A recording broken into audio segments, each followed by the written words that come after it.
we get into my favorite part, what many of you have told me is your favorite part. Now we get into This Week in History, trivia style. I read the question, I give you multiple choice answers, and when someone is playing along, hello, viewer, I see you. There's been viewers popping in and out. I don't know who's there. But we're getting ready to start This Week in History, so if you came for this, you showed up at the right time. Question number 1. 7 questions dealing with the previous week. That's the 15th through the 22nd. In history, all of history, challenges set to medium. The goal is to go 7 for 7. It hasn't happened yet. Question number 1. On September 17th, not a good start considering the dates that I set there were, yeah, I guess that is right. Okay. On September 17th, 1787, the U.S. Constitution was signed. Period. You tracking? Where did this historic event take place? Where was the U.S. Constitution signed on September 17th, 1787? Was it New York City? Was it Boston, Philadelphia, or Washington, D.C.? I'll give you a moment to think about it while I take a swig. Because I didn't realize how thirsty I was until I took that first swig. And now I can't stop wanting water. Moisture in my throat. Was it New York City, Boston, Philadelphia, or Washington, D.C.? If you know anything about your history, you know that 1787 there was no such thing as Washington, D.C.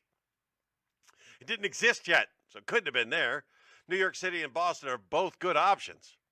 I believe the correct answer, the only answer, is the city of brotherly love, located 90 miles away from where I currently reside. Question number 2. On September 18th, 1970, what famous rock guitarist died at the age of 27? What famous rock guitarist joined the 27 Club on September 18th, 1970?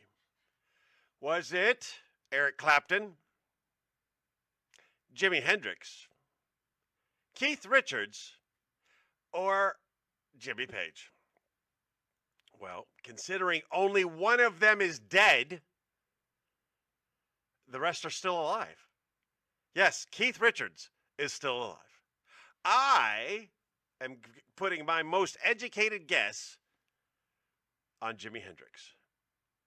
Strung upside down for a left-handed mother trucker. I love me some Jimmy. I used to make people shut up when they would come in my office if Jimmy was playing on the radio. Shut up! Jimmy's playing. Bow, bow, bow, bow. He was left-handed, so it was, yeah, I did it right the first time, left-handed.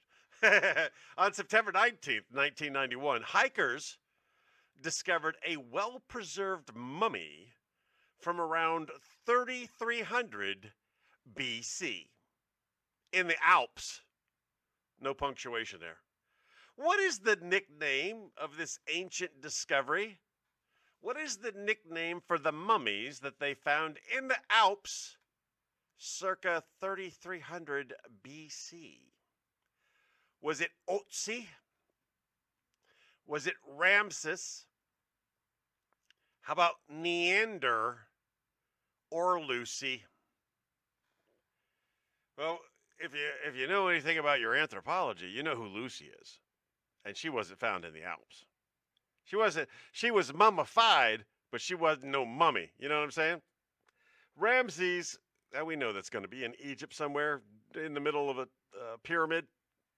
So I think it's down between Neander and Otzi. And when I think of strange names in the Alps, I'm risking my 7 for 7 here on a 50-50 chance. It's either Neander or it's Otzi, and I'm going to go with Otzi. I don't know what you're going to go with. Again, this is best consumed live, But if you're watching this later than live, you can throw your answers in. You can check it out. As I ask the question, put your answer in, and then when we get to the end, we'll find out if you did good. Don't wait to the end and say, yeah, I went 7 for 7. That's cheating. No cheating, James. Taney family. No, I haven't. All right, that's that one. Question number 4. On September 15th, 1935, the Nuremberg laws were passed in Germany. These laws primarily targeted which group? 1935, Nuremberg laws, Germany. Who do you think they were making laws against? Was it the Romani, which is the new way of saying gypsies? They used to be called gypsies, but then the gypsies, I guess, found that offensive. So then they started to call them the Romans and then the Romanis. Was it the gypsies? Was it the Jews? I love me some Jews. Orange and apple. I like both of those. Those are my favorite. Was it the Slavs? Now that's a people who should be offended by their country, by their name. You bunch of Slavs. Or was it the communist? People trying to run America, those people. Was it the gypsies, the Jews, the Slavs, or the communists? I'm going to guess, because they kind of made a big deal about it. I'm going to guess it's the Jews. Not apple or orange, but the peoples. That's my guess. I may be wrong. I may be crazy. All right, here we go. Question number 5 on September 22nd, 1862. Which U.S. president issued the preliminary Emancipation Proclamation declaring freedom for slaves in Confederate states? They're trying to trick us. They're throwing that preliminary word out there like, ha, you think you know, but what if you don't know? I don't care. I live near Gettysburg. The Emancipation Proclamation. I'm getting my things confused. The Gettysburg Address was done in Gettysburg. He wasn't the main speaker. He was an afterthought. The President of the United States was not invited to the dedication of the cemetery in Gettysburg, Pennsylvania. His staff said, hey, can we show up for this? And they're like, yeah, sure, why not? We'll give you a little time. And then some blowhard local politician got up there and spoke for 2 hours.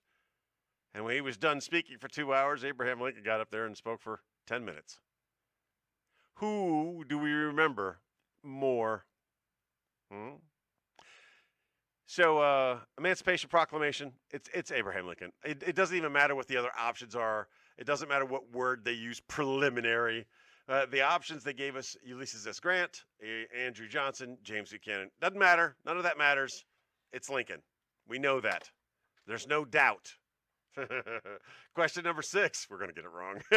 Question number 6. On September 20th, 1519, Ferdinand Magellan set sail to circumnavigate the globe.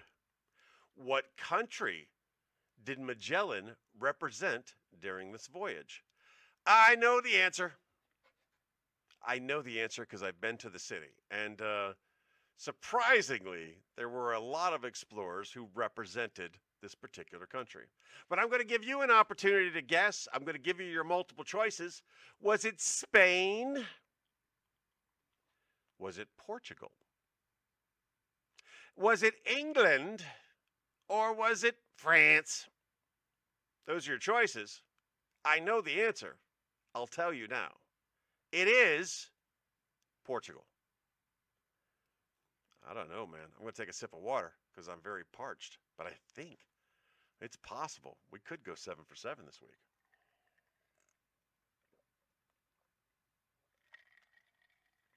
And that's something to drink to. Question number 7. The final one. for this week. On September 21st, 1981, which U.S. Supreme Court justice was unanimously confirmed becoming the first woman to serve on the court? I got a good feeling that we're going to go 7 for 7 because I know the answer to this question. Do you? Here are your multiple choices. Was it Ruth Bader Ginsburg, Sandra Day O'Connor, Ellen Kagan, or Sonia Sotomayor? All of them are actual Supreme Court justices, or at least were Supreme Court justices. Only one of them could be the first female Supreme Court justice. Do you know who it was in 1981, appointed by President Ronald Reagan? She has a day named after her. If you knew, it was Sandra Day O'Connor Day, or Sandra Day O'Connor. You are correct. I'm feeling really good about this. We've never gone 7 for 7 before. It is very possible that we may have gone 7 for 7 this week. Let's look at the answers. Here we go. Question number 1, it was Philadelphia. Question number 2, was the left-handed god Jimi Hendrix. Question number 3 was Otzi. Question number 4 was the Jews. Question number 5 was Abraham Lincoln, son of a bug. Ferdinand Magellan did not represent Portugal. He represented Spain, is what they're saying. I am going to my Google box over here, and I'm typing in Ferdinand Magellan. He was a Portuguese explorer. That's what it says. Ferdinand Magellan was a Portuguese explorer best known for having planned and led the 1519 to 2022 Spanish expedition to the East Indies. So, even though he was Portuguese, he was representing Spain at the time of his expedition. Oh, we were so close. So close. Because question number 7 was Sandra Day O'Connor. 6 out of 7 ain't bad. And that, I feel like that one was a technicality. I feel like that should be like 6 and a P.